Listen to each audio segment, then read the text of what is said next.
Me propongo acompañarlos a través de la lectura de los capítulos 18, 19 y 20 de Leviatán, que constituyen el segundo módulo de lo que vamos a estar viendo esta semana.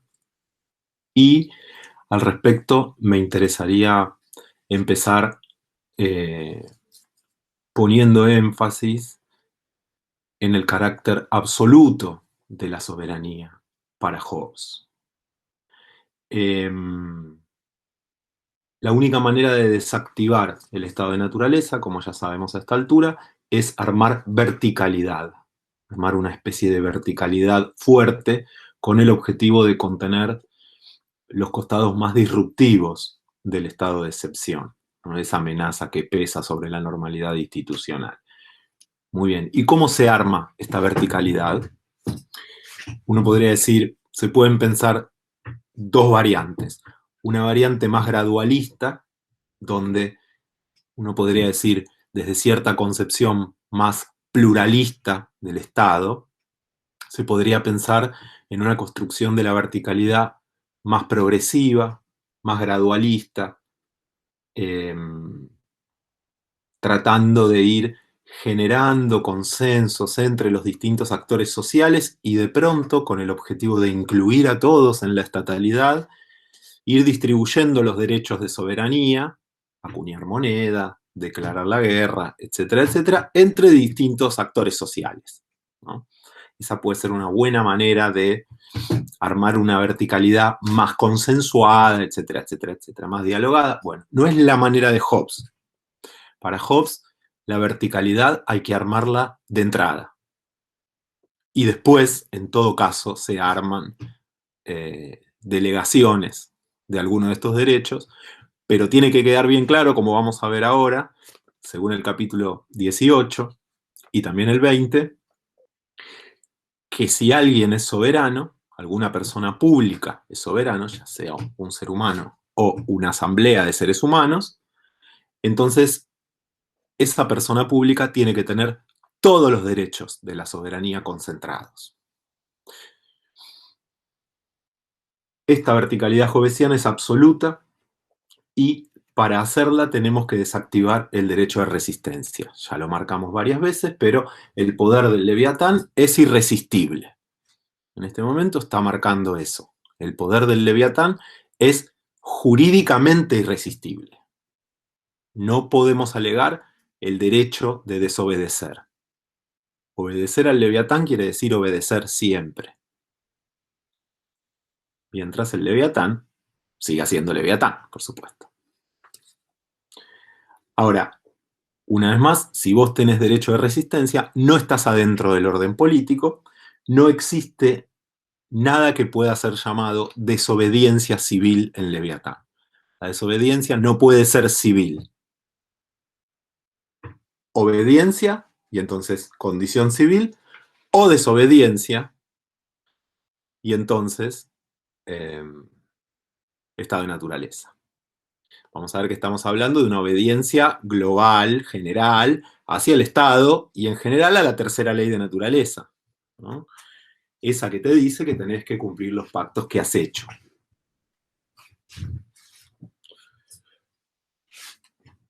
Para Hobbes, la soberanía ¿es absoluta o no es soberanía?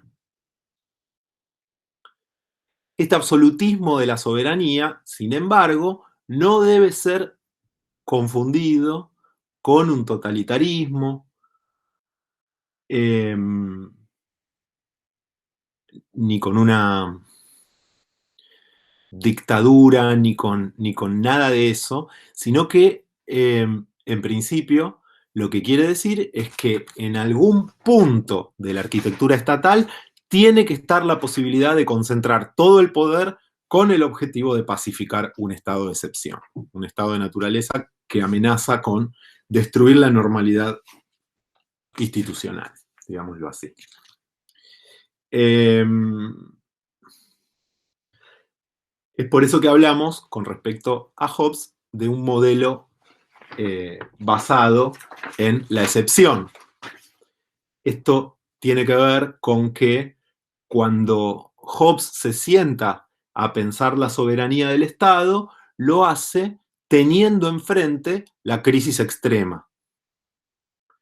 Piensa el momento extremo, Hobbes, el estado de naturaleza como la nada política, y allí donde aparece la amenaza de que el orden político sucumba en la nada, se destruya, se disuelva en el no ser, en la entropía, en la dispersión de los átomos, entonces lo que tenemos que hacer es concentrar el poder con ese objetivo, pensando en ese momento, es que la soberanía es absoluta. Porque cuando llegue el momento de la crisis, va a ser muy difícil convencer a esas Fuerzas Armadas en quien vos delegaste esos derechos, cuando estabas armando esa verticalidad pluralista, de que ahora vos tenés que ser el comandante en jefe de las Fuerzas Armadas porque la cosa se puso muy densa, o que vos tenés el derecho de acuñar moneda y emitir porque la crisis es tremenda, ¿no? Y entonces no tenemos que ir a pedirle a algún economista al que le hemos ofrecido el Banco Central porque nos parecía eh, lo correcto desde un proyecto de transversalidad política, desde el punto de vista de la normalidad institucional, cuando se presenta una crisis, por ahí el economista libertario que está al frente del Banco Central te dice: yo no emito moneda porque eso va a hacer que genere más inflación. Y lo que está en juego es la paz social. Entonces, vos tenés que tener derecho de emitir moneda. Después vemos qué pasa. Muy bien. Entonces, el objetivo de todo esto es pacificar. Hobbes no es un amante del Estado, no es que le encanta el Estado, es un fanático del Estado. El Estado es el Leviatán, o sea, tiene el nombre de un monstruo bíblico. No le pone ningún nombre lindo al Estado, ¿no? Tiene el nombre de un monstruo. O sea que Hobbes nos está diciendo, es un mal necesario. Es un mal necesario. Quieren tener una economía lo más pujante, etcétera, tenés que tener un ejército que proteja las fronteras, en principio. Y una fuerza policial que proteja la propiedad, etcétera, etcétera, etcétera, ¿no? Bien. Lo que estamos pensando entonces es el núcleo más básico de la estatalidad. Y entonces,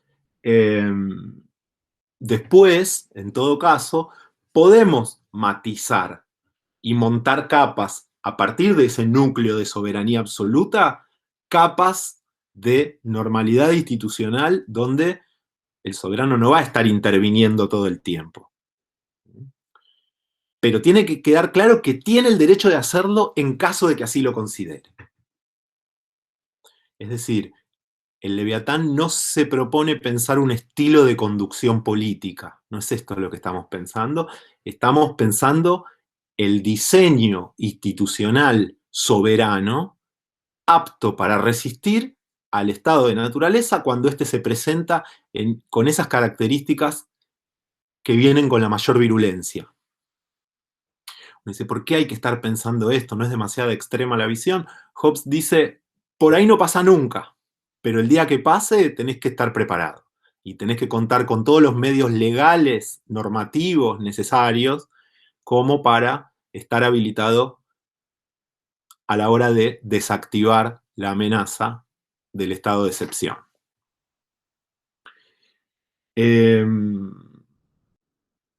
Nuestra interpretación de esto es que no es incompatible con un Estado liberal burgués de derecho, como el que más o menos tenemos hoy, en los lugares donde está la democracia liberal capitalista, digámoslo así. Y entonces, de lo que se trata es de poder usar el Leviatán como para entender ese núcleo profundo de nuestros estados contemporáneos incluso, ese núcleo que se activa allí donde aparece una amenaza en serio. Para la vida política cotidiana, bienvenido el pluralismo, diría Hobbes. No tengo ningún problema con el pluralismo. Dejando de lado lo que Hobbes podría estar diciendo concretamente, ¿no? En algún capítulo, etcétera, etcétera, el espíritu del texto hobbesiano no es incompatible con el pensamiento de un Estado de Derecho ni con el de un Estado de Derecho liberal. Y entonces no hay que pensar que Hobbes es incompatible con la tradición liberal, todo lo contrario, es uno de los padres fundadores de esa tradición, aunque no parezca, o aunque los propios liberales lo tomen como una especie de niño terrible, ¿no? Del pensamiento que le encanta coquetear con estos momentos donde se suspende la normalidad constitucional, bla, bla, bla. Se suspende la normalidad política cotidiana, bla, bla, bla. Pero digo, toda vez que en un Estado liberal burgués de derecho como el que estamos viviendo hoy, la normalidad política institucional es amenazada por algún evento, entonces es allí donde Hobbes reaparece y dice, ¿vieron que no se podían librar tan fácil de mí? Estuvieron muy preocupados por poner un montón de frenos, contrapesos, derechos fundamentales que pusieran límite a la autoridad del Leviatán. Y me parece bien, dice Hobbes, siempre y cuando se hayan reservado en sus constituciones, yo no sé qué es, pero sé que van a tener constituciones, diría Hobbes, siempre y cuando se hayan reservado en sus constituciones ciertos artículos especiales que se activen en estas circunstancias donde la excepción amenaza con romper la comunidad política. Sobre el final del capítulo 17, lo habíamos visto este capítulo, pero no habíamos visto todavía el párrafo 16. Allí distingue dos maneras de armar soberanía. Una manera que se llama institución y otra manera que se denomina adquisición. En ambos casos, la soberanía no cambia. La esencia de la soberanía sigue siendo la misma. Como dijimos, la soberanía es absoluta. Ahora, se puede llegar a la soberanía, se puede armar verticalidad, se puede hacer un Estado a través de estas dos maneras. Por un lado, la fuerza natural, dice Hobbes, así sucede cuando un hombre hace que sus hijos y los hijos de estos se sometan a su gobierno como siendo capaz de destruirlos si rehúsan, o cuando mediante guerra somete a sus enemigos a voluntad, dándoles la vida con esa condición, es decir, el poder paternal, vamos a verlo, y el poder despótico. La otra es cuando los hombres acuerdan voluntariamente entre ellos mismos someterse a un ser humano o asamblea de seres humanos confiando en ser protegidos por él o ella frente a todos los demás. Esta última puede llamarse una república política o república por institución. La primera es una república por adquisición. Hablaré primero de una república por institución, allí va a estar el capítulo 18, y después, en el 20, va a hablar de la república por adquisición. O sea, el Estado por conquista, vamos a ver, el de adquisición, y el Estado por institución. La estrategia argumentativa de Hobbes apunta a lo siguiente. Reconociendo Hobbes que la mayoría de los estados, por no decir absolutamente todos los estados sobre la faz de la Tierra, se originaron fácticamente, empíricamente, en la realidad histórica, digámoslo así, a partir de actos de conquista, o sea, por adquisición, en general los estados se arman por adquisición, en el origen de todos los estados siempre hay actos de violencia, y entonces jamás uno puede encontrar empíricamente la escena de la institución.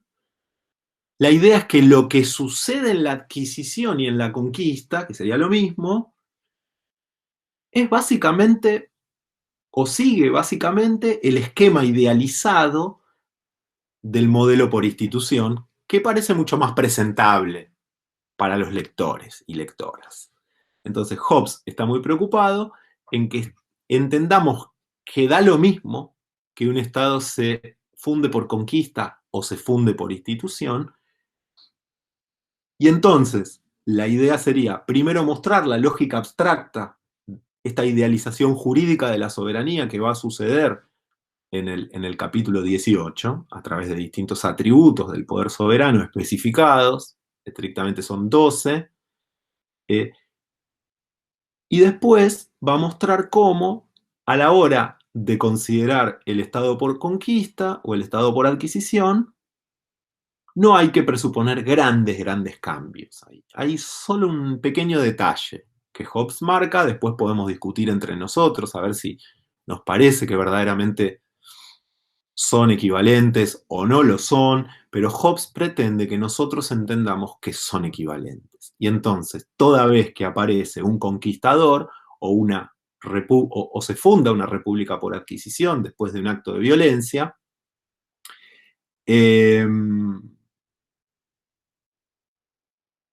lo que está sucediendo en la conformación de esa estatalidad es básicamente lo mismo que si fuera la escena de la institución. Y en el nivel de los derechos de los soberanos, o los atributos de soberanía, digámoslo así, son indiscernibles el modelo de la soberanía por adquisición y el modelo de la soberanía por institución. Bien, vamos a la república por institución, en el capítulo 18, se dice que una república es instituida cuando una multitud de hombres se ponen efectivamente de acuerdo y pactan cada uno con cada uno que a un cierto hombre o asamblea de hombres se le concederá por mayoría el derecho a representar la persona de todos ellos, es decir, el derecho de ser su representante. Lo que aparece acá distinto del pacto es esta idea de la mayoría. Hay como una especie de principio a partir del cual suponemos que hay una especie de lugar de congregación de la multitud, y si bien en ese lugar va a regir la ley de la mayoría, el hecho de entrar en la congregación de los que van a fundar un Estado implica un gesto de unanimidad absoluto en el comienzo. Es decir, las personas que le dicen sí a la segunda ley de naturaleza, que te dice renuncia al derecho natural, y se disponen a salir del estado de naturaleza, transfiriendo ese derecho natural en el soberano a través de una donación, o autorizando todas sus acciones a través del módulo actor-autor de la representación, todos ellos tienen que estar de acuerdo en el hecho de formar parte de esa asamblea originaria que va a elegir si va a haber monarquía, si va a haber aristocracia, si va a haber democracia, y señalar las personas que van a estar a cargo de portar la máscara, ¿no? De representar. Entonces, si esto es así, y a partir de ese gesto de unanimidad fundante, todos ellos, tanto quienes votaron a favor como quienes votaron en contra, autorizarán en lo sucesivo todas las acciones y juicios de ese hombre o asamblea de hombres como si fueran los suyos propios hasta el final. Me dice, ¿por qué hasta el final? ¿Tiene que haber un final? Sí, tiene que haber un final. Es así, estamos en la modernidad nuevamente, y además, si Roma cayó, ¿cómo no va a caer cualquiera de los estados actuales? ¿No? En algún momento parece que va a llegar el final. Ahora, hasta el final, los seres humanos autorizaron esas acciones. Y en todo caso, no puede haber un retiro de la autorización. En todo caso, lo que puede pasar es que se caiga el Estado. Pero ahí no sobrevive ningún tipo de institución jurídica si es que se produce un estado de naturaleza significativo, ¿no? Es decir, se rompe el cuerpo político. Con el fin de, no nos olvidemos, la causa final del Leviatán todo el tiempo, todo esto es para proteger, para recibir protección y seguridad, a fin de vivir pacíficamente entre ellos y estar protegidos frente a otros seres humanos de otros estados, hacia adentro y hacia afuera, la paz y la protección. De esta institución de una república se derivan todos los derechos y facultades de aquel o aquellos monarquía o aristocracia-democracia, a quienes resulta conferido el poder soberano por el consentimiento del pueblo reunido. Muy bien. Lo que va a venir a continuación en los párrafos que van desde el 3 hasta el 16 es un detalle de los 12 derechos de soberanía deducidos de esta escena originaria, de una manera a priori, de una manera geométrico-matemática, deductiva. Hobbes tiene esta pretensión de armar un sistema deductivo, axiomático, matemático, para comprender la política y para derivar el Estado, como si fuera una especie de teorema. Era fanático de Euclides, de los elementos de Euclides, como toda la filosofía moderna en general, empezando por Descartes y antes también. Y entonces lo que va a hacer es mostrar cómo a partir de esta escena se pueden derivar todos los derechos de soberanía. Y esa derivación se va a hacer a partir de argumentos puramente teóricos. Puramente teóricos. No va a haber ninguna consideración histórica en la fundamentación de estos derechos. A la pasada hace consideraciones históricas, pero la deducción de los derechos de soberanía parte de esta especie de dibujito que hemos hecho en el cuadro del Pacto de Leviatán e implica una justificación del derecho de mandar del soberano y de la obligación de obedecer de los súbditos a partir de una derivación que tiene su base o su punto de partida o su premisa disparadora y fundamental y a la que siempre vuelve en cada una de estas deducciones del capítulo 18, en esta escena fundante de la soberanía por institución. Es una manera totalmente idealizada de pensar el origen del Estado, cuando en realidad sabemos que los orígenes de todos los estados fácticamente existentes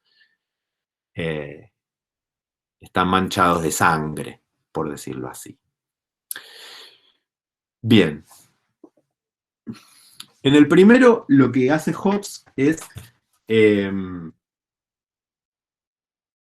dejar en claro que si esta escena se da de esta manera, entonces la primera consecuencia es que los súbditos no pueden cambiar la forma de gobierno sin la autorización del soberano. Con la autorización del soberano no hay ningún problema, podemos cambiar la forma de gobierno, de una democracia pasamos a una monarquía, de una aristocracia a una democracia, de una aristocracia a una monarquía, de una monarquía a una democracia, y así. Ahora, lo importante es entender que de un día para el otro no pueden pretender cortarle la cabeza a un soberano monárquico e instituir una democracia por la violencia. No tienen derecho de hacerlo. Y la justificación tiene que ver con un argumento que Hobbes extrae de esta escena fundante de la soberanía por institución. Miren cómo explica Hobbes que los súbditos de un monarca no pueden sin su consentimiento desprenderse de la monarquía y volver a la confusión de una multitud desunida, ni transferir su representación de quien la gobierna a otro hombre u otra asamblea de hombres. La justificación o la explicación sería la siguiente. No pueden hacerlo, ¿no?, con derecho, obviamente, porque están obligados cada hombre con cada hombre, recuerden lo de los pactos recíprocos, cada uno con cada otro, están obligados a asumir y ser reputados autores de todo cuanto vaya a hacer quien ya es su soberano, juzgándolo de realización oportuna. Si cualquier hombre singular disintiera y dijera, no, me cansé, voy a retirar mi autorización jurídica, ya no me voy a considerar jurídicamente autor de los actos que hace el soberano, y entonces, si esto sucediera, teniendo en cuenta la escena fundante, todo el resto romperá su pacto con ese ser humano, lo cual sería una injusticia, lo cual sería cometer una injusticia. Estaría rompiéndose el pacto, y habíamos visto que la definición de injusticia era que se rompa el pacto. Y también cada hombre ha dado la soberanía a quien ostenta su representación, y en consecuencia, si le depone, toma de él aquello que es suyo, y de nuevo es injusticia. En el sentido de dar a cada uno lo suyo o lo que se merece. Según el esquema de derecho que está rigiendo ahora, este soberano es el legítimo recipiendario del pacto, y entonces nadie puede sacarle la soberanía, sería romper el pacto, o sea, cometer injusticia. Y romper el pacto fundador de estatalidad. Y entonces eso nos convertiría automáticamente en injustos y rebeldes, enemigos del Estado. Observemos a continuación la segunda conclusión que Hobbes saca de la escena fundante de la soberanía por institución. Puesto que el derecho de representar a todos se confiere a quien ha sido hecho soberano solo por contrato de uno con otro y no de él con ninguno de ellos, en este aspecto está focalizando la relación entre el soberano y los súbditos, y esa relación no se da a partir de un pacto recíproco, o sea, una transferencia de derechos recíproca, esa es la definición de pacto. Por lo tanto, si es cierto el dibujito, no puede, o sea, el esquema geométrico, no puede acontecer una violación del pacto por parte del soberano. Y en consecuencia, ninguno de sus súbditos puede ser liberado de su sujeción por ninguna pretensión de expolio. ¿Qué quiere decir esto? No se puede decir que el soberano rompió un pacto y a partir de ello no puede, alegando esa violación de ese pacto, confiscársele la soberanía, bajo la idea de que está él mismo quedándose con la soberanía de una manera ilegítima.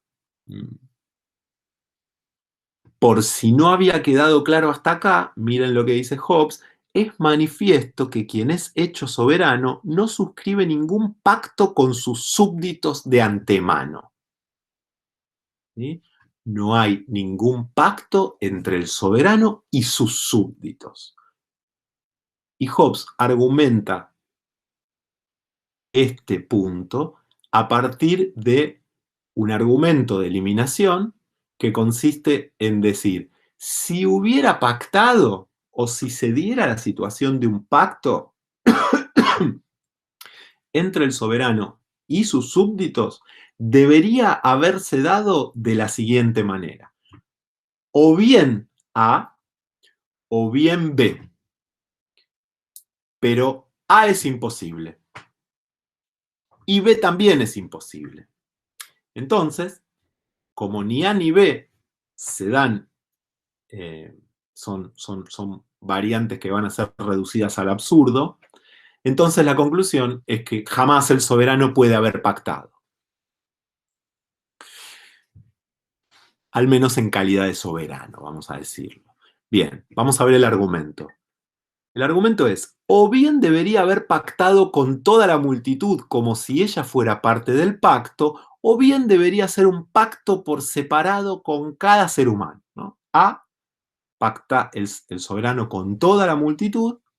B, hace un pacto separado con cada uno, ¿no? Una especie de soberano radial que hace pactos con cada uno y cada otro de todas las personas que se integran al Estado.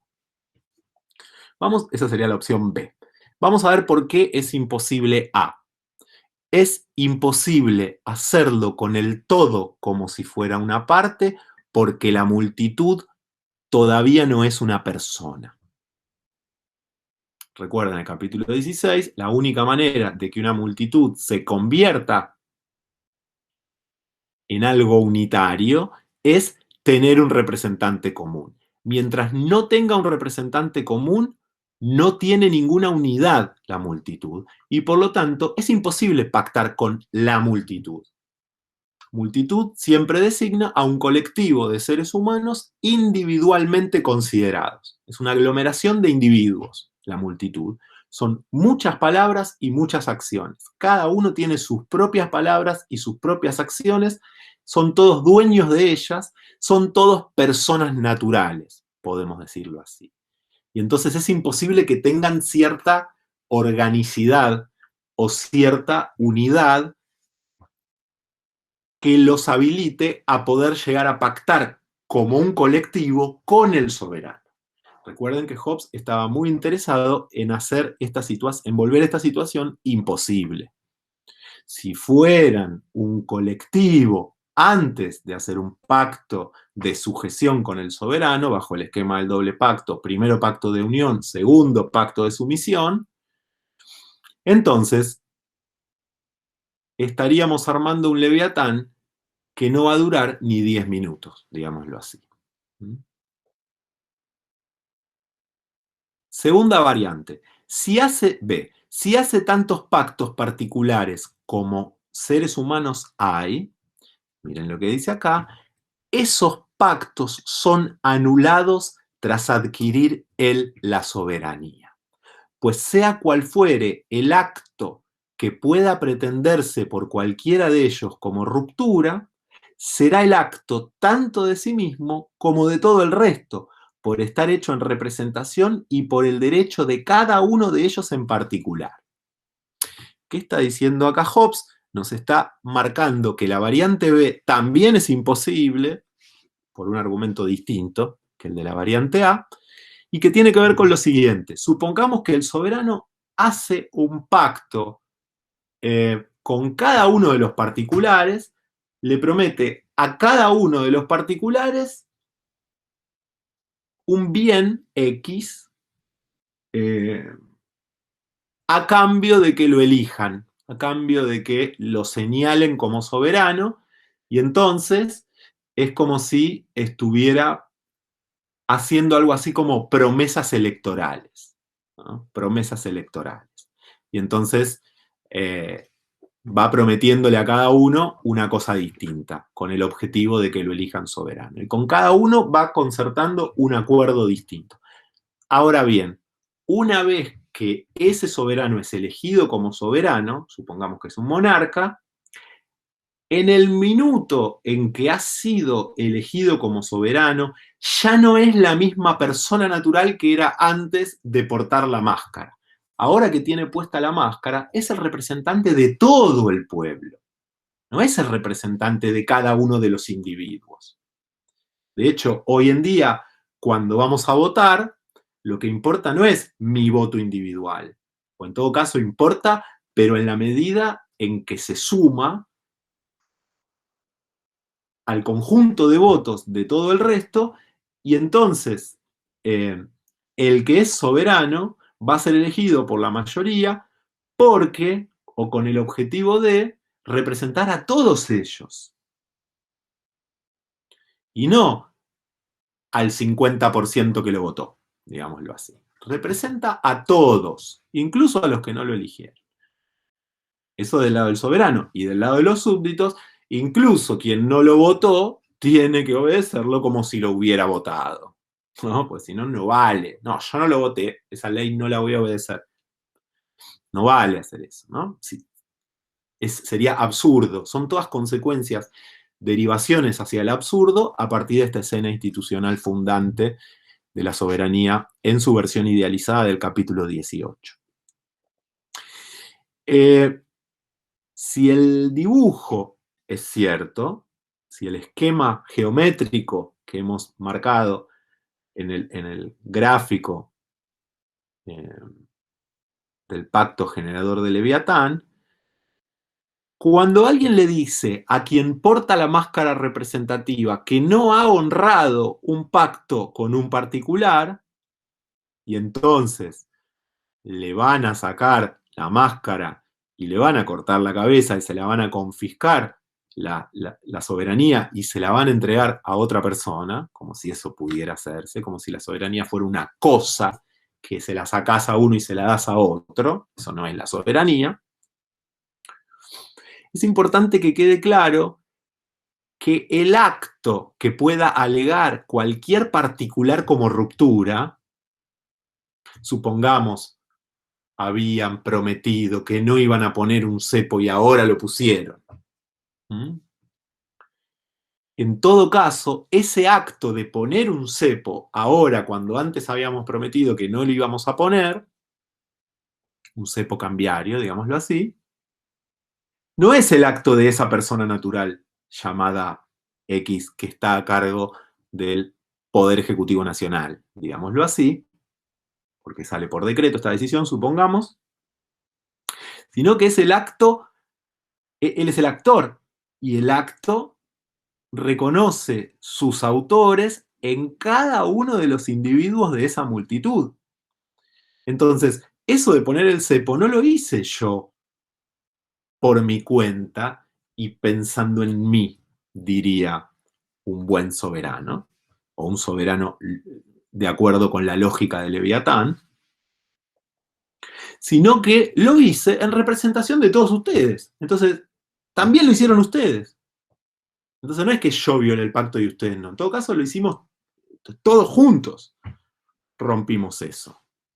Si es que esto debe entenderse de esta manera. Bien. Miren el segundo argumento para desactivar esta variante B. Si alguno o más de uno entre ellos pretendiera una ruptura del pacto hecha por el soberano en su institución, y si cualquier otro de sus súbditos o solo él pretendiese que no había tal ruptura, no existe en este caso un juez para decidir la controversia. Supongamos que pactó con cada uno. Y supongamos que alguno o más de uno dice que el soberano rompió el pacto, rompió el supuesto pacto que hizo. Ahora, si el soberano dice que no,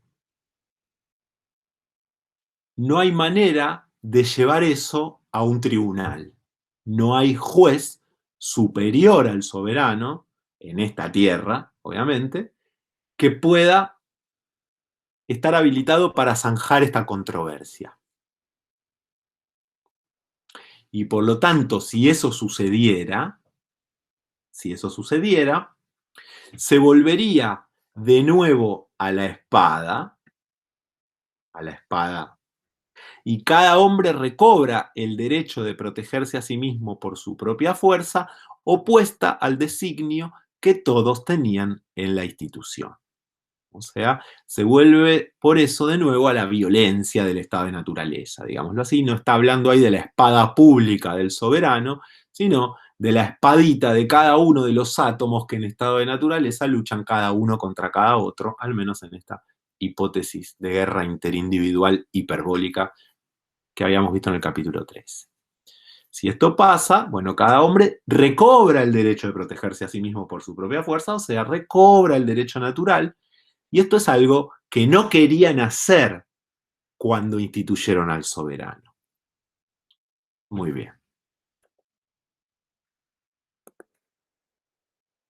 Es por eso vano conceder soberanía por el camino de un pacto precedente.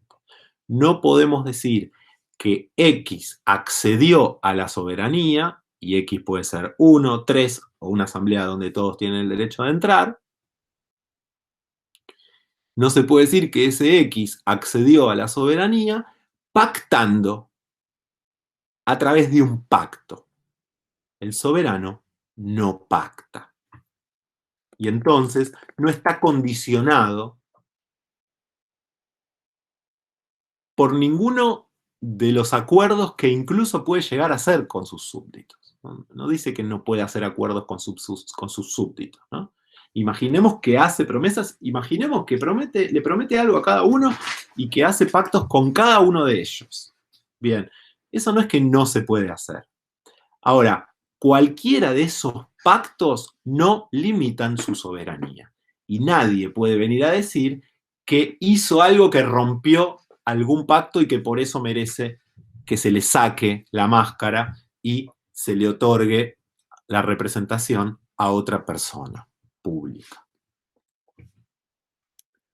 La opinión de que cualquier monarca recibe su poder por pacto, esto es, condicionalmente, procede de no comprender la sencilla verdad de que, siendo solo palabras y alientos, los pactos no tienen fuerza alguna para obligar, sostener, constreñir o proteger a ningún hombre, sino partiendo de la espada pública. Esto es, partiendo de las manos desatadas de ese hombre o asamblea de hombres que posea la soberanía, cuyas acciones son obedecidas por todos y ejecutadas por la fuerza pública de todos unidos en él. ¿Mm? El argumento que Hobbes va a usar para probar esto es muy curioso y apunta a mostrar que en definitiva, funciona con el presupuesto de que en definitiva la monarquía y la democracia son formas igualmente absolutas de soberanía. No es que en la democracia hay menos soberanía que en la monarquía. El argumento de Hobbes es, de la misma manera que en una asamblea democrática no pensamos que antes de eso había pasado, había algún tipo de pacto preexistente a partir del cual ese soberano pueda llegar a ser soberano, porque directamente antes de ser fundada la Asamblea Democrática no había esa asamblea de personas que mandan. De la misma manera, tenemos que pensar en la monarquía, ¿no? Leo el argumento. Cuando una asamblea de hombres es hecha soberana, ya sea una democracia o ya sea una aristocracia, nadie imagina que un pacto semejante tiene pasado en la institución. Ningún hombre es tan estúpido como para decir, por ejemplo, que el pueblo de Roma hizo un pacto con los romanos para asumir la soberanía en tales o cuales condiciones que, de no cumplirse, permitirían a los romanos deponer legítimamente al pueblo romano. Esta forma de razonamiento, que si la trasladamos a la monarquía es totalmente corriente en la época, y más en esa época de guerra civil, si la aplicamos a una variante ya sea aristocrática o democrática, allí donde el derecho de portar la máscara del pueblo es asignado a una asamblea de pocos o de todos, si hacemos eso, nos damos cuenta de que es ridículo el argumento, ¿no? Porque antes de ser esa asamblea soberana no era nada. Entonces ni siquiera hay que aclarar mucho. Que los seres humanos no vean la semejanza de razón entre una monarquía y un gobierno popular procede de la ambición de algunos, etc. O sea, hay una semejanza de razón entre una monarquía y un gobierno popular. Y este argumento que no usamos para hablar de un gobierno popular, que sería, ¿qué tal si el soberano de la asamblea pactó antes de ser elegido con cada uno de los particulares? No puede haber pactado con cada uno porque antes no existía, porque esa asamblea antes de ser elegida soberana no era nada. Como eso no sucede en la monarquía, dado que antes de que el monarca sea elegido como monarca era una persona natural y ya existía físicamente como una persona natural, las personas se creen que por el hecho de tener el mismo cuerpo sigue siendo la misma persona. Y nosotros sabemos, después de haber leído el capítulo 16, que antes era una mera persona natural y que ahora que es soberano es una persona pública y artificial. Y en tanto persona pública y artificial, no puede decirse que hay pactos preexistentes a su carácter, a su constitución o a su conformación en carácter de soberano.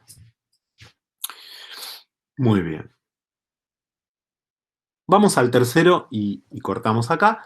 En tercer lugar, tercera deducción o tercera derivación, fíjense que son todos argumentos a priori, teóricos, puesto que la mayoría ha declarado un soberano por voces de consentimiento, quien haya disentido debe ahora asentir con el resto, ¿no? Si en la institución uno o dos o una minoría no están de acuerdo con la forma de gobierno elegida o con las personas puestas ahí para portar la máscara del soberano, una vez que ganó por mayoría, debe estar satisfecho con reconocer todas las acciones que pudieran hacer o bien ser legítimamente destruido por el resto. O sea, que parece haber una especie de coacción lógica a que si estuviste presente en la asamblea, si diste tu presencia, si contribuiste a la unanimidad del comienzo, llevando tu presencia a esa asamblea originaria y aceptaste armar Estado, bueno, no salió bien la propuesta que vos tenías, tenés que someterte a la voz de la mayoría. Y la respuesta es la siguiente, la razón es la siguiente. Pues, si entró voluntariamente en la congregación de los reunidos, en esta asamblea originaria a partir de la cual va a salir el soberano y la forma de organizar la soberanía, ya sea democracia, monarquía, aristocracia, etcétera, etcétera, ya declaró con eso suficientemente su voluntad y por tanto pactó tácitamente en el sentido de plegarse a lo que pudiera ordenar la mayoría. Si se presentó en esa asamblea originaria, viene con una declaración de su voluntad, al menos una especie de consentimiento tácito en que si pierde la votación inicial de quién va a ser o de qué forma va a tener este Leviatán, tiene que plegarse a la de la mayoría o ser legítimamente aniquilado por el resto de las personas, ¿no? O expulsado, o lo que el resto de las personas decida. Si se niega a plegarse o protesta contra cualquiera de sus derechos, de sus decretos, perdón, obra de modo contrario a su pacto y en esa medida injustamente, ¿no? Comete injusticia porque rompe el pacto. Y sea o no de la congregación y se le pida o no su consentimiento, debe dos posibilidades. O bien someterse a sus decretos, y está dentro y es justo porque obedece el pacto, o bien ser abandonado en la situación de guerra donde se encontraba antes, en la cual podía sin injusticia ser destruido por cualquier otro. Y sin injusticia porque no había pacto de por medio. Los derechos de soberanía son indivisibles. Y entonces el ciudadano no puede, el soberano, perdón, no puede despojarse de esos derechos de soberanía dividiéndolos. Son todos estos 12 y le corresponden a la persona pública soberana. Y ninguna persona pública soberana está lógicamente, ¿no? Según la lógica de la conformación de un Estado exitoso y eficaz, no está, decía, o no debería, dividir la soberanía y despojarse de la titularidad de estos atributos. En todo caso, en caso de que los delegue, tiene que quedar claro que él sigue siendo el titular de ese atributo de poder, de ese atributo de soberanía. Y entonces lo que hizo fue una delegación con el objetivo de nombrar ministros, supónganse. Ahora, en el fondo, todos estos derechos son indivisibles y le corresponden todos ellos al soberano, originariamente. Se puede nombrar ministros y delegar, pero en el fondo nunca se puede renunciar a la titularidad de estos derechos de soberanía. El poder, miren cómo es el argumento, el poder para acuñar moneda, para disponer del patrimonio y personas de los infantes herederos, para tener opción de compra en los mercados y todas las demás prerrogativas estatales pueden transferirse por el soberano y ser retenido con todo el poder para proteger a sus súbditos. Este es un argumento que va avanzando de una manera que primero no se ve hacia dónde va. Pero miren, es como si dijera, supongamos que se pueden transferir estos derechos. Ahora, si el soberano transfiere la militia, o sea, ser el comandante en jefe de las Fuerzas Armadas, retiene en vano la judicatura por falta de ejecución de las leyes. O sea, si él delega, si él, perdón, se saca de encima, transfiere, quiere decir, renuncia, ¿no? Abandona, se despoja en favor de alguien. Esto de ser el recipiendario del derecho de usar la espada pública, si hace eso si hace eso y retiene el poder de juzgar, la judicatura, entonces hay algo que no está bien ahí porque no va a poder darle ejecución a las leyes, ¿no? Va a dictar la sentencia, pero no va a estar a cargo de la fuerza pública y pueden surgir conflictos aquí si él renuncia, transfiere ese poder. Y si se desprende, ¿no? Si abandona o regala a otro o se saca de encima ese derecho y lo deposita en otra persona con respecto a esto de acuñar moneda o hacer dinero, la militia, ¿no? El derecho de ser el comandante en jefe de las Fuerzas Armadas, es vana. Y si abandona el gobierno de las doctrinas, los hombres serán empujados a la rebelión por miedo de los espíritus. Y así, si consideramos cualquiera de los llamados derechos, veremos que el mantenimiento de todos los demás no producirá efecto en la conservación de la paz y la justicia a cuyo fin se instituyen todas las repúblicas. No puede entonces dividirse la soberanía. A esta división se alude diciendo que un reino dividido en sí mismo no puede subsistir. Y de acá es como si sacara una consecuencia que va de la lógica hacia la historia y muestra que la causa de la guerra civil inglesa se deriva de haber hecho esta división. Y sin esta división de derechos de soberanía. Y si no se hubieran hecho esta división de los derechos de soberanía, jamás podría haberse producido la división en ejércitos contrapuestos. Si no hubiese existido primero una opinión recibida por la mayor parte de Inglaterra de que esos poderes estaban divididos entre el rey, los lores y la Casa de los Comunes, ¿no? El régimen inglés que reconoce derechos de soberanía en estos tres actores institucionales, el pueblo nunca hubiera estado dividido y nunca habría caído en esta guerra civil. En el parágrafo 18 hay un argumento que también hace una reducción al absurdo utilizando el argumento de una asamblea del pueblo y de algo que es evidentemente absurdo en una asamblea del pueblo, pero que como en la monarquía no parece absurdo, las personas se piensan que hay una gran diferencia entre un gobierno popular democrático y una forma de gobierno monárquica. Miren lo que dice. Siendo indivisible y estando inseparablemente vinculada a la soberanía, esta gran autoridad, poco lugar queda para la opinión de quienes dicen de reyes soberanos, que si bien son más poderosos que cada uno de los individuos, tienen poder superior a cualquiera de sus súbditos, sin embargo, cuando todos ellos están juntos, tienen un poder inferior. Entonces, hay dos maneras de entender el todos juntos. Cuando consideramos a todos los súbditos juntos, entonces los monarcas o los soberanos, los reyes soberanos, está hablando de reyes soberanos, no tienen más poder que todos juntos. Y Hobbes lleva al absurdo el argumento. Todos juntos puede querer decir verdaderamente todos juntos como si fuera una persona, cuya representación es asumida por el soberano.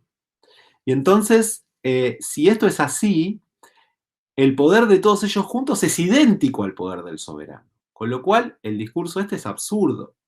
No sucede esto, no se puede hacer esa comparación entre el poder que tiene uno y el poder que tienen todos juntos, porque estamos considerando un vínculo orgánico de representación soberana. Entonces, todos juntos están representados en él, y entonces no se puede separar el poder de todos juntos del poder del soberano, es exactamente el mismo poder. Entonces es absurdo lo que están diciendo. Y de la otra manera, si todos juntos no significa el cuerpo colectivo como una persona, sino que significa cada uno, el discurso es absurdo, porque entonces está diciendo que respecto de los individuos, el rey tiene un poder superior, pero respecto de cada uno, tiene un poder inferior. Miren el absurdo, no sé si lo percibieron. Entonces, tiene que quedar claro esto. Y es algo que en general está claro si vemos cómo funciona una democracia tal como la entiende Hobbes, un gobierno popular en asamblea a donde todos tienen el derecho de entrar. El absurdo se deriva, de vuelta, de considerar esto a partir de la hipótesis democrática. ¿Qué quiere decir? ¿Que el soberano es más poderoso que cada uno de los individuos si están separados y considerados individualmente, pero menos poderosos si los consideramos todos juntos? En caso de que haya una asamblea donde el soberano son todos juntos, están todos juntos en una asamblea. Sería totalmente ridículo decir esto, ¿no? Ahora, eso que parece ridículo de decir para una democracia, a las personas no les parece que sea ridículo de decir con respecto a la monarquía.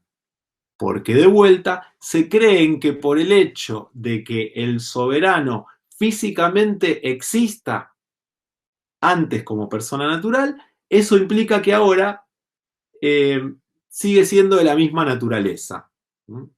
Como si ahora siguiera siendo una persona natural. Pero ahora ya no es una persona natural, nos está marcando Hobbes, y entonces no se pueden comparar el poder del soberano y el poder de los súbditos considerados independientemente del soberano, porque son súbditos. Y el poder que tienen es el poder de la persona pública. Bien. Esto en una democracia es evidentemente insostenible. Muy bien. Vamos a la objeción final del capítulo. Aquí Hobbes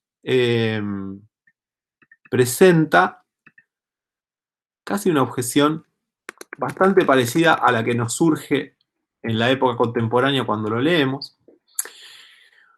Parágrafo 20. Un ser humano puede objetar aquí que la condición de los súbditos es muy miserable, siendo presas ignorantes para la lujuria y otras pasiones irregulares de aquel o aquellos que tienen un poder tan ilimitado en sus manos.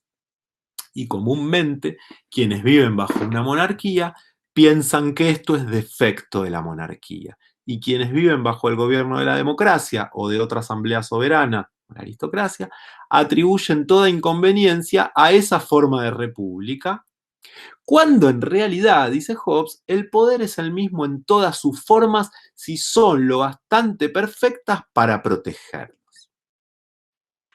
O sea, el poder es el mismo, la soberanía es la misma jurídicamente hablando, ya sea que estemos hablando de una forma de gobierno o de otra, no interesa. Y además, otra cosa que no tienen en cuenta es que la condición del ser humano nunca puede carecer de una incomodidad u otra. Así es la vida, está diciendo Hobbes, del ser humano. Y que apenas es perceptible lo más grande que puede alguna vez suceder al pueblo en general dentro de cualquier forma de gobierno, si lo comparamos con las miserias y horribles calamidades que acompañan a una guerra civil o con esa disoluta situación de hombres sin señor, sujetos sin amo, sin dominio, sujetos en estado de naturaleza, sin sujeción a leyes y sin un poder coercitivo capaz de atar las manos apartándoles de rapiña y venganza. Si hacen esto y piensan esto, olvidan que la mayor presión de los gobernantes soberanos no procede de ningún deleite o beneficio que ellos puedan esperar lesionando o debilitando a sus súbditos, ¿sí? Si son buenos gobernantes soberanos, porque siempre puede pasar que sean malos, pero en este caso Hobbes está definiendo la función soberana y entonces no va a preguntarse qué pasa si llega un irresponsable al poder. En todo caso veremos, pero eso le puede pasar a cualquier dispositivo. Las personas ya sabemos que tenemos que, cuando consideramos al ser humano en Hobbes, partir de una antropología negativa. Entonces, en principio, cuando un soberano hace esto, es un pésimo soberano, porque en realidad nunca ningún deleite o beneficio puede llegarle al soberano lesionando o debilitando a sus súbditos. En todo caso, es un pésimo soberano, pero la culpa no es de la soberanía, es de esa persona que está siendo un pésimo soberano. Y el vigor de los súbditos consiste en su propia fuerza y gloria. Pasamos a lo que sería el capítulo 20. En el capítulo 20, Hobbes va a presentar la hipótesis de la adquisición, ¿sí? Esta otra manera de pensar la soberanía, y va a tener en el capítulo una derivación a través de la discusión de distintas formas de poder, alternativas, digámoslo así, a la institución, que son dos maneras igualmente legítimas de adquirir estados. Uno es el poder paternal y el otro es el poder despótico. Una república por adquisición, dice Hobbes cuando define, es aquella donde el poder soberano se adquiere mediante fuerza y se adquiere mediante fuerza cuando hombres en singular o reunidos muchos por pluralidad de votos, por miedo a la muerte o por ataduras o vínculos, autorizan todas las acciones del hombre o asamblea que tiene poder sobre sus vidas y libertad.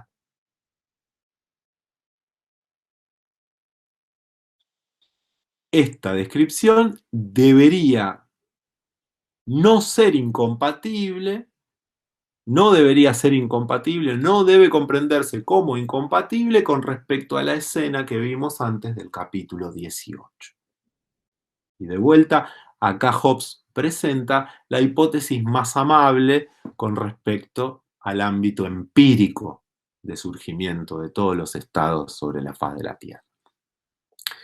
Este tipo de dominio o soberanía solo difiere en una cosa de la soberanía por institución. En todo el resto es idéntica, dice Hobbes. Tiene los mismos derechos de soberanía. Que quienes eligen su soberano lo hacen por miedo de unos a otros, esa sería la institución, y no por miedo a quien instituyen. Esta sería la conquista. Cuando los súbditos le tienen miedo a ese que acaba de ganar la guerra y viene a decirles, o te sometés, o hincás la rodilla y me otorgás el derecho natural como recipiendario, y además me autorizás todas las acciones que yo haga en calidad de soberano, o te mato. ¿Mm? Eso, para Hobbes, es lo mismo que pactar en la escena de la institución. O al menos no hay grandes diferencias. Son muy pequeñas y tienen que ver con el miedo, que es, en todo caso, la pasión que pone en marcha la génesis de la soberanía, y es un miedo distinto según el tipo de soberanía que se indique. Recae sobre personas distintas. En la soberanía por institución es un miedo horizontal a la muerte violenta a manos de otros, mientras que en la soberanía por adquisición es un miedo a aquel en quien estoy depositando el derecho natural y autorizando todas sus acciones. En ambos casos lo hacen por miedo, y deben anotarlo quienes consideran nulos todos esos pactos por provenir del miedo a la muerte o de la violencia. De ser esto cierto, sería imposible que ningún ser humano estuviese obligado a obediencia en ninguna clase de república. Claramente Hobbes, cuando está pensando en un pacto que da lugar al soberano por adquisición, y se trataría igualmente de un pacto en el cual se producen los mismos actos de habla que en la institución, o sea, transferencia de derecho natural en el soberano por donación y autorización ilimitada. Decíamos, Hobbes está pensando en un tipo de pacto que es menos parecido a estar sentado en una mesa de negociaciones, ¿no? o en una escena de institución en la que cada persona vale un voto, y donde se da una deliberación, y donde se da un uso de la palabra, y donde sopesamos las distintas formas de gobierno y elegimos a quienes vamos a elegir como, designamos a quienes vamos a elegir como portadores de la máscara representativa. Lo que parece estar pensando Hobbes en este caso es algo así como ese tipo de consentimiento que damos con una espada acá en el cuello, en lugar de estar en una condición de comodidad. ¿No? Ok, sí, ok, sí, transfiero y autorizo todas tus acciones. Ahora sacame la espada del cuello, por favor. O, en otro caso, es, no, matame, jamás, jamás voy a obedecerte a vos, sos una porquería de persona. En cuyo caso el conquistador, si quiere, lo matas, si no, lo perdona, lo pone en prisión, lo que quiera hacer. Pero el consentimiento parece no ser incompatible con el miedo o la amenaza de violencia. Si eso fuera así, jamás habría ningún pacto. Muy bien, luego habla de cómo se origina el dominio paternal, el poder paternal. Es muy interesante el análisis hobbesiano de las relaciones entre los géneros. Eh, les recomiendo prestar atención al ejemplo de las Amazonas del capítulo 6, ¿no? Bajo la hipótesis de que el Estado no tiene género. Al menos esto parece estar diciendo Hobbes. No es que el Estado es patriarcal, ¿no? Al menos eso es lo que parece desprenderse de esta lectura. Y hay algunas teóricas políticas del feminismo, hay una que creo que se llama Carol Postman, que reivindican a Hobbes como un racionalista de lo más interesante a la hora de considerar las perspectivas absolutamente patriarcales de los pensadores políticos modernos clásicos, ¿no? Dentro del esquema hobbesiano, la igualdad del género, la igualdad de género, digámoslo así, eh, es un dato de hecho. Es un dato de hecho, es un punto de partida y es una institución de derecho. Todos, todes iguales, ¿no? Y el hecho de que gobiernen varones o que gobiernen mujeres es totalmente contingente. Las Amazonas eran gobernantes mujeres de un estado femenino, digámoslo así. Bien. Luego, a lo largo del capítulo, se mete con el dominio despótico, ¿no? el, el parágrafo 12 es el que empieza a hablar del dominio despótico o del poder despótico o del dominio del amo sobre su siervo. Miren cómo explica el origen de ese dominio. Este dominio es adquirido por el vencedor cuando el vencido, para evitar el inminente golpe de muerte, conviene por palabras expresas o por otros signos suficientes de la voluntad que mientras se le preserve la vida y la libertad de su cuerpo, el vencedor usará de todo ello a su gusto. Y una vez hecho ese pacto, el vencido es un siervo y no antes. Y ser siervo no es ser un cautivo, un prisionero, ¿no? O encadenado.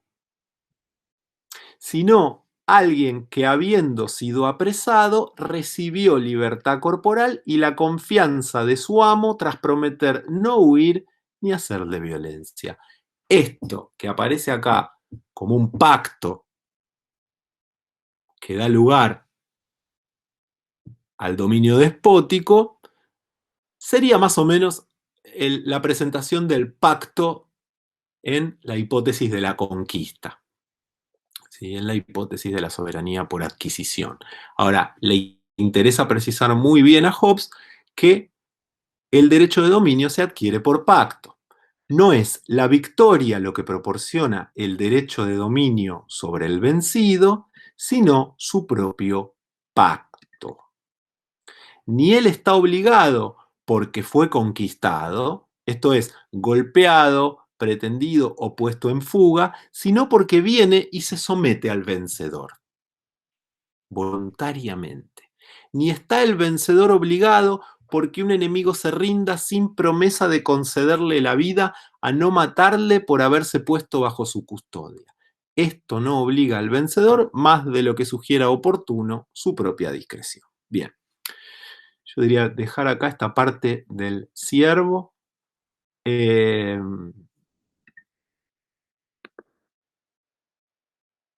Hay un interesante experimento mental que es el monarca de naciones diversas, donde se ve que ahí los derechos de soberanía son los mismos, tanto si se accede por institución o por conquista a la soberanía. El soberano es absoluto en ambos países del mismo modo, o bien no hay soberanía en modo alguno, y entonces todo hombre puede protegerse legítimamente a sí mismo si lo consigue con su propia espada, lo cual constituye el estado de guerra. Muy bien.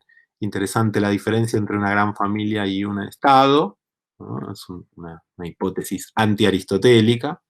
Para Aristóteles, una polis chica y una casa grande difieren cuantitativamente, pero sobre todo difieren cualitativamente. ¿No? Mientras que en Hobbes el intento es mostrar que no hay una diferencia cualitativa entre ambas, ¿no? Es un argumento un poco complicado, pero ese es el objetivo. Bien, luego lo que sucede es una especie de deducción bíblica de los derechos de soberanía, o sea, abonando la continuidad entre el 18 y el 20, Hobbes presenta una continuidad, mientras en el 18 había derivado los derechos de soberanía a partir de argumentos a priori basados en la lógica y tomando como premisa una escena fundante dibujada como si se tratara de una figura geométrica, y apelando al dibujito uno pudiera decir, bueno, si el dibujo es este, por ejemplo un triángulo, entonces la suma de los ángulos internos tiene que ser igual a 180 grados, y no puede ser 170 ni puede ser, etc. En esta parte lo que hace es deducir los derechos de soberanía a partir de las Sagradas Escrituras, pero siguen siendo los mismos 12. Está bueno para repasarlos en todo caso. Bien, me interesa ver también, este capítulo también es similar al 18 en que aparece al final una objeción, y una objeción bastante parecida a la que podría salir de lectores como nosotros.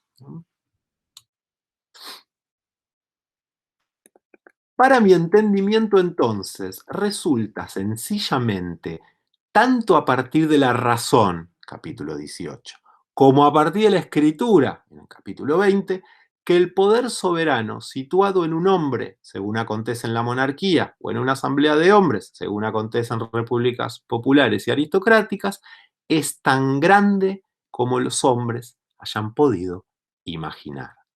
Párrafo 20.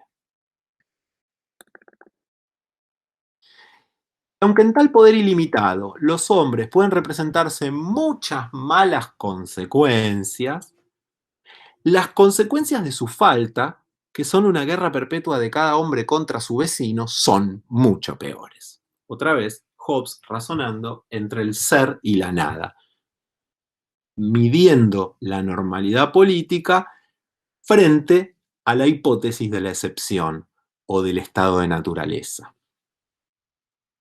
La condición del ser humano en esta vida, vuelve a decir Hobbes, nunca carecerá de inconvenientes. Pero en ninguna república hay gran inconveniente que no proceda de la desobediencia de los súbditos y la ruptura de los pactos a partir de los cuales nació. Ese es el mayor inconveniente. Y quien pensando demasiado grande el poder soberano pretendiera disminuirlo, habrá de someterse él mismo al poder que puede limitarlo, es decir, a un poder más grande. Es decir, si al soberano le tiembla la mano o la espada, o no está en condiciones de sostener la espada sin que le tiemble la mano, y entonces a la hora, esto quiere decir que a la hora de pacificar duda en utilizar todos los medios disponibles, bueno, es muy probable que él va a terminar obedeciendo, que él termine obedeciendo a otro que sí se animó a ir a fondo para pacificar. El objetivo siempre es pacificar y desactivar el estado de naturaleza. Y para eso jamás es demasiado grande el poder soberano. Tiene que tener todos los medios disponibles y tiene que tener las manos desatadas para usarlos siempre y cuando sea para proteger el Estado. O sea, en caso de que haya una amenaza al Estado de Derecho, proteger al Estado de Derecho cuando el Estado de Derecho mismo no puede protegerse a sí mismo, según las condiciones de la normalidad institucional. Porque salió una amenaza más grande que la normalidad institucional no está preparada para tramitar. Entonces, la objeción principal que se me presenta acá, dice Hobbes, es la de la práctica. Hay gente que está preguntando cuándo y dónde ha sido reconocido tal poder por los súbditos. Como si me dijeran, parece decir Hobbes, que soy un delirante, que estoy diciendo algo que es totalmente contrafáctico, que nunca ha sucedido eso en toda la historia de los vínculos de mandato-obediencia que se dieron en el curso de la historia de la humanidad. Ahora, yo les preguntaría una y otra vez a estas personas que objetan la facticidad o la práctica, hacen objeciones desde esa perspectiva, les podemos preguntar cuándo o dónde ha habido un rey libre en la medida suficiente de la sedición y de la guerra civil. ¿Querés saber dónde? ¿Y querés saber cuándo? Bueno, fíjate, un gobernante, un gobierno, un régimen, un monarca, una asamblea o lo que sea que haya cumplido su mandato sin ser interrumpido por la guerra civil o la sedición. Ahí está.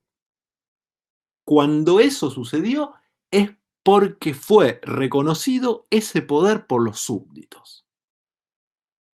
En aquellas naciones cuyas repúblicas han sido de larga vida y no se han visto destruidas por guerra desde el exterior, los súbditos nunca disputaron sobre el poder soberano.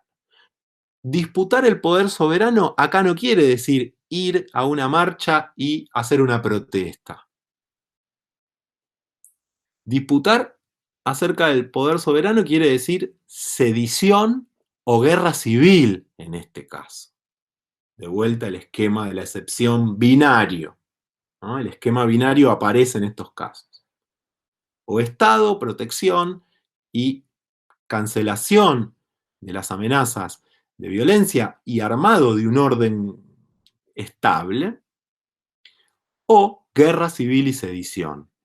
Y mientras las personas obedezcan y no se rebelen, ese poder absoluto está siendo reconocido por los súbditos. Si vos me estás preguntando un argumento a partir de la práctica, te lo digo muy fácil, la mayor parte del tiempo las personas se la pasan obedeciendo. Son raros los momentos en que hay revoluciones y no duran mucho. En principio, las personas suelen volver a armar Estado.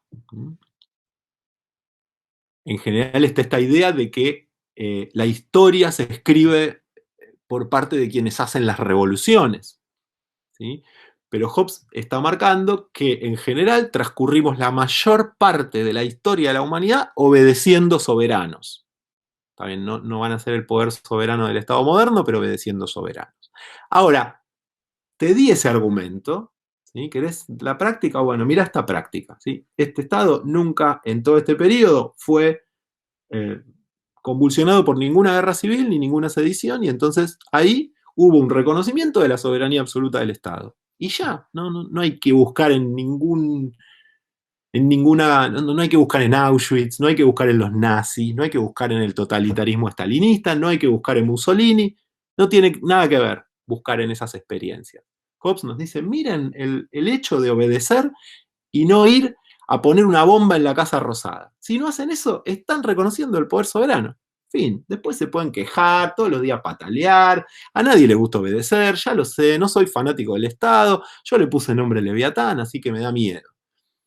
Ahora, sea como fuere, dice Hobbes, y con esto termina a toda orquesta, es inválida una argumentación basada sobre la práctica de seres humanos que no han sondeado hasta el fondo ni medido con exacta razón las causas y la naturaleza de las repúblicas y que sufren cotidianamente las miserias procedentes de tal ignorancia. Pues aunque en todos los lugares del mundo los hombres hubieran de poner los pilares de sus casas sobre la arena, no podría inferirse de ello que así debería ser. El hecho de que las personas eh, cometan irracionalidades y estén acostumbradas por hábito a hacerlas, eso no debe llevarnos a deducir de allí un deber, de que de ahí se sigue que hay que hacer así las cosas. Puede ser que hayamos estado equivocados y que hayamos estado haciendo todo mal y que recién ahora aparece alguien que nos está mostrando cómo funciona verdaderamente la estatalidad, incluso a los soberanos que muchas veces no se dan cuenta de lo que están haciendo porque ignoran la naturaleza de las repúblicas también, no es un problema de los súbditos nada más. Justo ahora, porque está enfrentando la objeción de unos súbditos, ¿no? Que le objetan a Hobbes su teoría, o la inaplicabilidad de su teoría a la praxis. La capacidad para hacer y mantener repúblicas consiste en varias reglas como la aritmética y la geometría, y no, como en el tenis, en la sola práctica. Reglas que los pobres no han tenido ocio para descubrir, como no han tenido interés o curiosidad los ociosos. Bien, entonces yo me estoy dedicando a mostrar esta manera racional de presentar la estatalidad y les pido a todos, a los que obedecen y a los que mandan, que lean este libro y se enteren de lo que están haciendo cuando mandan y cuando obedecen, porque al parecer esta guerra civil que estamos viviendo indica que hay confusiones de los dos lados, desde las autoridades y desde los súbditos. Nos queda presentar el capítulo 19, este es el de las formas de gobierno, no presenta problemas especiales, solamente marcarles que está puesto entre el 18 y el 20 de manera tal que se aplique a cualquiera de las dos maneras de conformar la soberanía.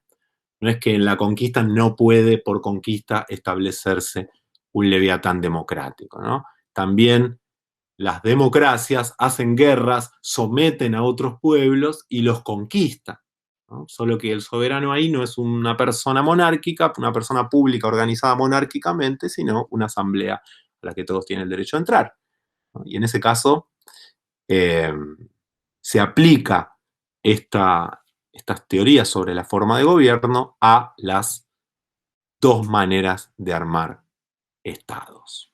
Bien, hay tres formas, son formas puras, no hay mixturas, ni tampoco hay desviaciones, no hay rectas y desviadas. Como decía Aristóteles, en todo caso, veremos qué quiere decir tiranía, veremos qué quiere decir oligarquía, pero cuidémonos de asignarle a estos términos evaluativos una forma de gobierno distinta, respectivamente, de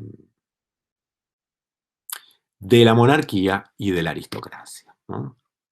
Tiranía es el nombre que le ponen a la monarquía a los que no están de acuerdo con la tiranía, la oligarquía es el nombre que le ponen a la aristocracia a los que no están de acuerdo con la aristocracia, y anarquía es el nombre que le ponen los que odian a la democracia. Pero no coinciden con ninguna manera de gobierno, sobre todo la anarquía, que significa falta de gobierno. Bien, es importante marcar, sobre todo, que para Hobbes, como ya lo dijimos, es indiferente de cuál es la forma de gobierno. Hay una indiferenciación con respecto a las formas de gobierno en lo que tiene que ver con la estructura lógica racional del Estado. No cambia, es la misma. En todo caso, las desventajas o las ventajas que podamos imaginar a la hora de elegir una forma de gobierno en el momento de fundar la estatalidad, tiene que ver con argumentaciones de orden pragmático. Es decir, parece que hay algunos pueblos que si tienen una forma de gobierno democrática van a vivir obedeciendo con gusto al soberano, mientras que en otros pueblos sucede si tienen monarcas. Pero que haya un monarca o que haya una asamblea depende de ciertas consideraciones pragmáticas. Son esas consideraciones pragmáticas las que pone en juego cuando da algunas razones por las cuales parece ser preferible la soberanía organizada monárquicamente. Pero no tenemos que derivar de aquí que eso significa que no tiene ningún problema la monarquía. De hecho, hay un problema muy grande que es el derecho de sucesión, que es específico de la monarquía. Si no se entiende, lo vemos. Con respecto a la indiferenciación de razón, no pragmática, ¿no? Sino lógica, o sea, de razón, no con argumentos tendientes a hablar de cuestiones instrumentales. Hobbes dice lo siguiente: es manifiesto que quienes están en absoluta libertad pueden, si así lo desean, dar autoridad a un hombre para representar a cada uno, o a una mujer, así como dar tal autoridad a cualquier asamblea de hombres y mujeres. Y en consecuencia, si lo consideran bueno, pueden someterse a un monarca tan absolutamente como a cualquier otro representante. Por lo mismo, allí donde está ya erigido un poder soberano, no puede haber ningún otro representante del mismo pueblo, sino solo para ciertos fines particulares delimitados por el soberano, porque de lo contrario tendríamos dos soberanos, ¿sí? Si les suena de la Guerra Civil Inglesa, eso es lo que estaba pasando. Por un lado el rey, por el otro el parlamento. Entonces, si algo le molesta a Hobbes, tiene que ver con otorgarle representación soberana a más de una persona artificial. Si hacemos eso, todo ser humano tendría su persona representada por dos actores que, oponiéndose uno a otro, dividirían por necesidad ese poder que es indivisible si los hombres han de vivir en paz, reduciendo así la multitud al estado de guerra, contrario a la finalidad para la cual se instituye toda soberanía.